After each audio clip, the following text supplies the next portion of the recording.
I've been on a bit of a kart racer binge recently, and out of every one I've ever played in my lifetime, I still think the one that impresses me the most is the original Crash Team Racing. I don't mean that in the sense of some Crash-related bias. When I say the original Crash Team Racing impresses me the most, I mean more in the context of when the game came out and how well it holds up today. This is a game from the year 1999, right before the turn of the millennium, and if you ask me, it's aged like the finest of wines. It was so ahead of its time that if someone were to tell me that they think CTR is the greatest kart racer ever made, I would say, yeah, that's fair. Of course, a kart racer owes a large portion of its quality to its suite of tracks, and no two tracks are created equal, so today I'm going to be taking the 18 tracks from Crash Team Racing and ranking them from my least favorite to favorite. It's been about a year since I made a ranking video. Didn't really plan the gap to be that long, but 2 lengthy speedrun documentaries into burnout will do that to you. So let's recover some ground rules before we start. As always, I don't have a rigid criteria or methodology in any of this. There's some consistency in what qualities I look for in a track, but I do base a lot of this just on personal feelings. And the standard disclaimer, this is my opinion. It's okay if you disagree with my takes, just don't get angry about it. If you do, I might put you on blast on Twitter because the comments I get on my older videos, even to this day, are hilarious. Also, since I know people will ask me to, I'll just go ahead and say it now. Yes, I am also planning on making track ranking videos for Crash Nitro Kart and Crash Team Racing Nitro Fueled, so you can consider this the first video in a planned trilogy. With all that said, let's begin. I knew I should have gotten the turbo. It's really cool how out of all the tracks in CTR, I don't really think I'd call any of them bad. Oh wait, I forgot about Turbo Track. Going into this video, I was almost 100% certain that this track would be sitting at the bottom of the list, and just to be sure of it, I went ahead and replayed it to reacquaint myself with its sheer awfulness. And to my disappointment, I actually found that it wasn't as bad as I remembered. But after sitting on it for a bit, I still think it's the worst track in the game. On paper, Turbo Track sounds like it would be awesome. It's a track filled to the brim with super turbo pads that always cap out your character's speed whenever they're driven over. Surely this is the epitome of high-octane, fast-paced racing, right? Well, to explain why Turbo Track fails to deliver on that front, I have to make sure we're all aware of how the turbo mechanics in CTR, and every Crash racing game that's not tag team racing for that matter, work. So strap in, it's time for a very short lesson. Every time you do a mini turbo in CTR, you build up what's called reserves. This is an invisible meter of sorts that increases its fill whenever you turbo and depletes whenever you don't, and your turbo lasts for as long as you have any sort of reserves. Turbo Track by its design actively makes it difficult to chain mini turbos. The turbo pads are so close together that your natural inclination is to just drive over them. The result is that you just get a small speed boost before dropping back to your base speed unless you immediately hit another pad. Several parts of the track also force you to brake and kill any reserves you may have. Like seriously? A freaking M? Okay, but let's say you do get good and manage to build up some reserves on the track by chaining mini turbos. Turbo Track also has the gimmick where every turbo pad is a super turbo pad. These are visually indistinguishable from normal turbo pads, but they put your kart in a state that the CTR community calls ultimate sacred fire. Pretty badass if you ask me. While in this state, your kart drives at the maximum possible speed, and like other forms of turbo, it dissipates if you run out of reserves. But also, if you do any other type of turbo while in this state, it will overwrite the ultimate sacred fire. So if you hit a super turbo pad and then attempt to maintain reserves with a mini turbo, you will go back down to mini turbo speed. Like, why? I feel like this was such a cool idea of a track on paper, but the game actively works against it. And the worst part is that Turbo Track is the only track in the game that you have to unlock. You do this by unlocking it in adventure mode, but the requirements are pretty steep. You have to collect all 5 colored gems by beating the gem cups, which involves accumulating the most points in a race of 4 tracks. To unlock a gem cup in the first place, you have to get the proper CTR tokens for each individual track, and those only unlock if you've already gotten the trophy in said race. This almost guarantees that Turbo Track will be the last thing that you unlock, and only after you've played every other track in the game at least 3 times. And the reward is this?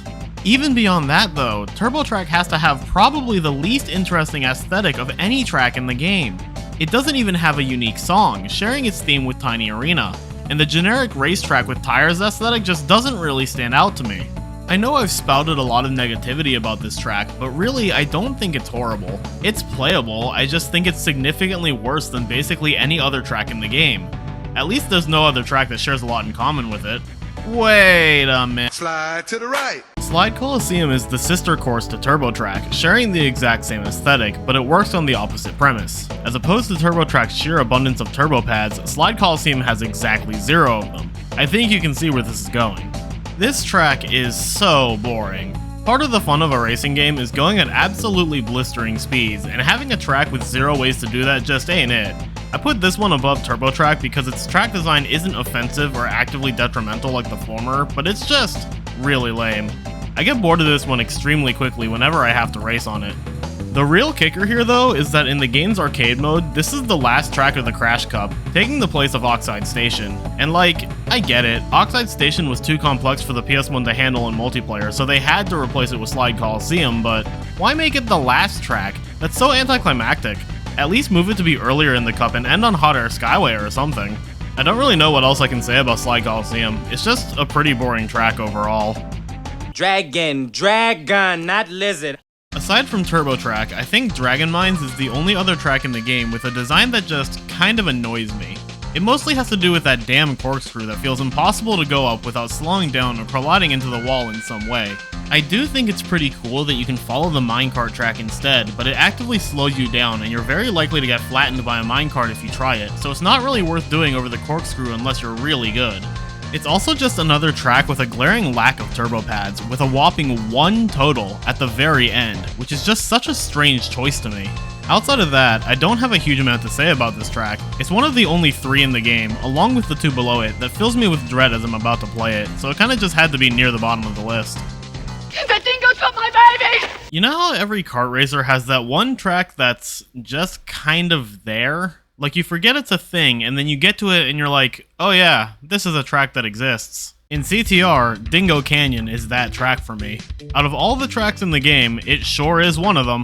It's not a bad track, with nothing about it that I find offensive or annoying, but at the same time, it does nothing to stand out amongst the other tracks in the game that either have something cool about them or, in the case of the tracks below it, something really annoying. Like, it's a canyon, there are armadillos, there's a big hill at the start, a fork in the path, and a big jump at the end. That's kinda cool, I guess. Mystery Caves kinda already did all that. I don't know, y'all, I'm grasping at straws here. I just have nothing to say about this track. It's just there. It does nothing bad, but I don't think it does a whole lot really well either. She bluffing? Finish her! Blizzard Bluff was pretty cool.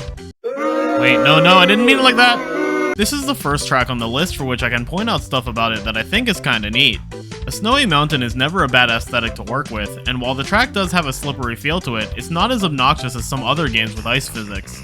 The boulder that rolls left and right at the beginning of the track provides a nice challenge that forces you to properly plan out the lines you take, but also is still easy enough for a beginner to not struggle with. The track also has plenty of cool opportunities for shortcuts, with this first one past the ice patch that requires a fair bit of speed to make, and another one more difficult over the fence if you're enough of a gamer. That said though, the track is a bit on the basic side, but it does have enough standouts that make it still a very enjoyable time. I just don't think it holds quite a candle to some of the later tracks on this list, including another winter-themed one that we'll talk about later. Which one of these tubes do you smell out of? If going by the intended order of adventure mode, Ruse Tubes is one of the 2 tracks you have available as a first track in the game, so I'm not going to give it grief for being overall a very basic track. But in comparison to other tracks in the game, this one is absolutely carried by the aesthetic. A giant underwater tube that you race through just has such an awesome vibe to it, especially during the portions where you can see the ocean floor around you. The track itself does have a neat little part where you end up driving below an upper section you went through earlier in the lap, and its curvy nature does provide the player an opportunity to get used to chaining the slides and mini turbos together. It's a really cool beginner track overall. I just think there's so many bangers in this game that it's kinda hard not to put Ruse Tubes in the lower half of the list due to its simplicity. Don't get it twisted though, this track is pretty great. It's the beach episode. As far as first tracks in racing games go, Crash Cove is a really good one. Its layout is simple, which is perfect for newcomers. The song sets the perfect jovial tone you would expect for a race down a beach or an island, and the track includes a lot of the basics to help establish how things work. It has a couple of turbo pads at the end and a ramp early on to help you get a feel for the hang time turbos. Despite its simplicity, however, the track still provides plenty of opportunity to poke around and experiment. You can drive up the side of the marooned ship at the end of the track, which is slower but nets you an item crate. You can use the edge of the puddle to get a hop onto the upper cliff for a small shortcut, and you can even drive across the bridge if you get up there and travel all the way to the ship on the other side. There's absolutely no reason for you to do this, but it's cool that it's possible at all, kind of like driving up to Peach's Castle in Royal Raceway in Mario Kart 64. All in all, Crash Cove is a fantastic opening track for the game. It just ticks off all of the boxes perfectly and creates a memorable first impression. Wednesday! Giant Monster Truck Rally right here in Crash Team Racing. Okay, so I'm a bit of a sucker for long and challenging courses because I feel like those types of tracks tend to lend themselves towards having interesting designs compared to early game courses. I do think it is possible for a track to lean a bit too hard into the length and not so much the challenge though, and Tiny Arena kinda falls into that mold. Not entirely. I do think it's a challenging course overall, but it is also quite noticeably the longest track in the game, and it tends to overstay its welcome just a little bit as a result. I do like just about everything else about the track though. The dirt bike arena aesthetic that they quite unashamedly took from Mario Kart 64's Wario Stadium is a really cool one, with all of the big hills littered throughout the whole track being great fun to jump off of and get hang time turbos from. It's also the type of track that I just kind of expect from a character like Tiny. It being the longest track in the game and being named Tiny Arena also fits perfectly with the irony of Tiny's own name. With that said, a track being around 4 minutes long is kind of pushing it, and I start to feel over it at about the start of the third lap. They didn't have to go that hard in copying Wario Stadium. That's really my only complaint about it though. If it was just a little bit shorter, I could have seen this one being ranked a good bit higher. You can take a shortcut, take a shortcut, you can take a shortcut. Did you know that in Tiger Temple, if you hit the Stoneface's teeth with an item, it'll open up and reveal a shortcut? Isn't that so cool? All jokes aside, I feel like I might be putting a bit too much weight into that little detail, but come on, that's just great, especially when you first discover it. I like when pieces of the environment interact with an action that the player takes, and an interactive shortcut that opens when hit with an item is one of the best things you can do in a kart racer. There isn't a lot else to talk about with Tiger Temple though. I do think that the tunnel with the fire-breathing tiki heads is cool, especially since one side goes one way and the other side goes the other way, so you can see racers that are either ahead of or behind you. And the narrowness of the corner does make it a bit tricky to weave through. But really though, it's just that shortcut. I don't think I would rank Tiger Temple this high without it. I thought you said we were riding through the park, Sandy! Sometimes there's beauty in simplicity, and I don't think there's a track in CTR that exemplifies this better than Coco Park. This track is by far the most basic and probably easiest course in the entire game, and if track intricacy alone was the sole factor in how I rank them, this would definitely be near or at the bottom. But man, the vibes on this track are immaculate. Like, look at it! It's freaking pretty! The cozy daytime setting, the flower beds and trees on the side, the mountain in the center, the tunnel that lets in only the perfect amount of lighting to just look utterly gorgeous on the inside, this track is just fun. I would take a midday stroll through Coco Park. It's just cozy, and I think that carries a lot of weight. And, you know, I'm not sure if any of you have noticed, but Coco is kind of my favorite Crash Bandicoot character, so there might be some bias. But like, I didn't put it at number 1, right? It's still a mystery. If there's any track on this list that I didn't expect to like as much as I did, it's Mystery Caves. It was only after looking over the gameplay footage of it again where I realized just how much awesome stuff there is in this track that I'm massively undersold. There's the cool shortcut at the beginning that you can use to cut a corner if you have enough speed, the pools with turtles that alternate bobbing up and down, having to time which one to land on to get a bigger hang time turbo boost, the big downward hill that leads right into a fork in the road, and the ramps with turbo pads and giant freaking fireballs for you to dodge. Like, man, this is the third track in the game? They did not waste any time in pulling out all the stops. Crash Cove and Ruse Tubes are great starter courses to get your feet wet, but Mystery Caves is the point where CTR is like, nah, we ain't playing. Mystery Caves is a banger of a track. I'm glad I looked over the footage of it before I wrote out the script, because I definitely would have had this much lower if I hadn't. Builds the pyramids. I only just now realized that there might be a bit of hypocrisy in me showing disdain for the corkscrew in Dragon Mines, but liking the spiral up the pyramid in Papu's Pyramid, but I don't know, this one doesn't bother me as much. I just don't find this one as much of a struggle as the corkscrew in Dragon Mines, which makes no sense because the Papu's Pyramid spiral is much more claustrophobic and therefore should be much harder, but like, I couldn't tell you why, I just find it more manageable. You don't have to call me out on my bullshit, I'm already doing that on my own. That aside though, I do find the rest of Papu's Pyramid to be far more memorable of a track, if anything just for the abundance of shortcuts. There's the obvious one where you jump across the pillar, but also the one right after it that lets you take the high ground across the side of the pyramid instead of going along the lower path as intended. If you have enough speed and proper positioning, you can completely cut out the final turn of the track by just jumping across this gap right before the hill, and that's just getting into the intended shortcuts in this track. You can also ride along this wall to cut out the entire last half of the track, or if your name is HypnoShark, you could just skip the entire track, but I'm not counting that for this ranking. Papu's Pyramid is just a track with an intricate enough design that it manages to be a challenging and engaging one that gives you a lot of options on how to approach it, and I like that. Spirals are better than corkscrews, I have scientifically proven this. Dear Mario.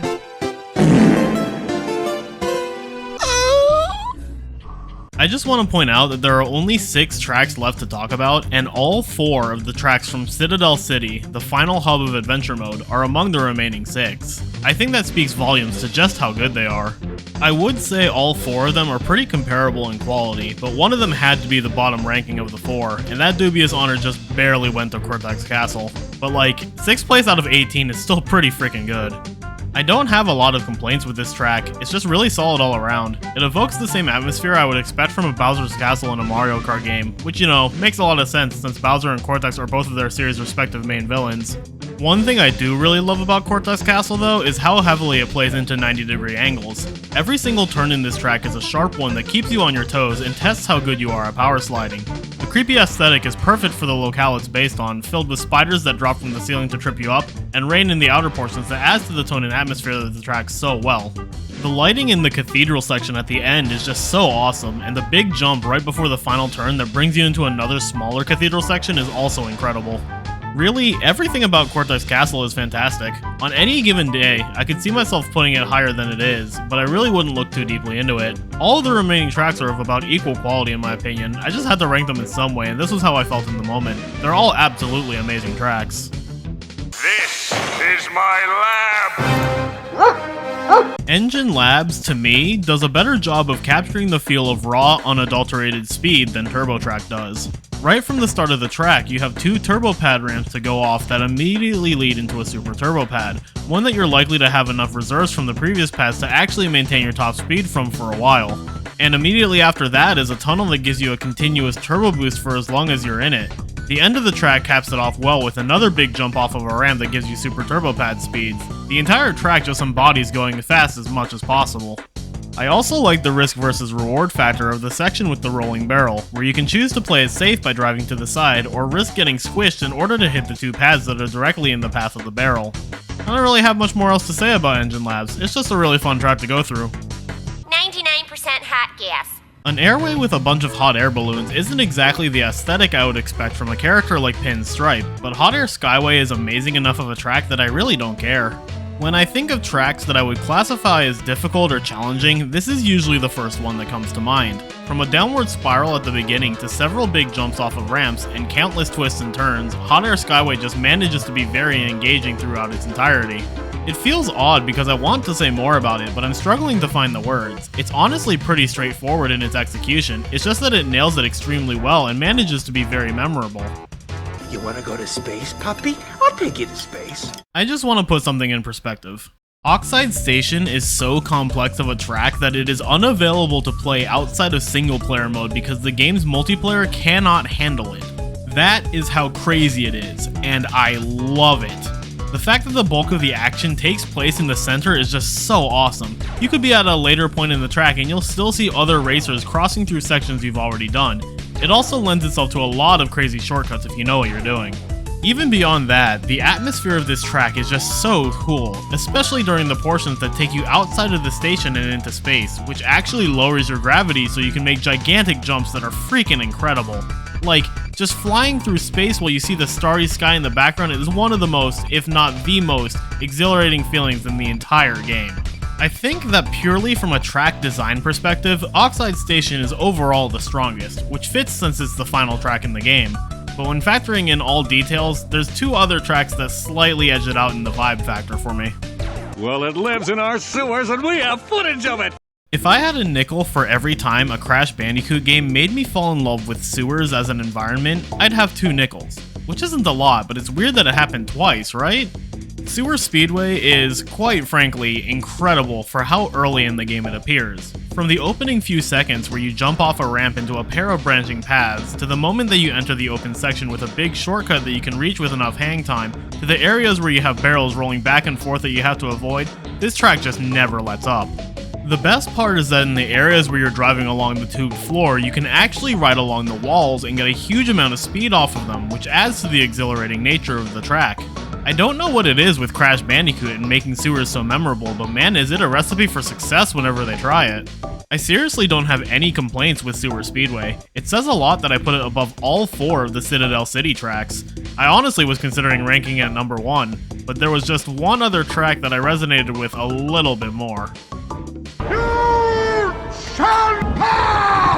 I'm not fully certain why, but throughout all the years that I've played Crash Team Racing, none of the tracks have resonated with me quite as hard as Polar Pass. When I sit back and really look at it though, I think the reason I love it so much is that it just encompasses everything I love in a track.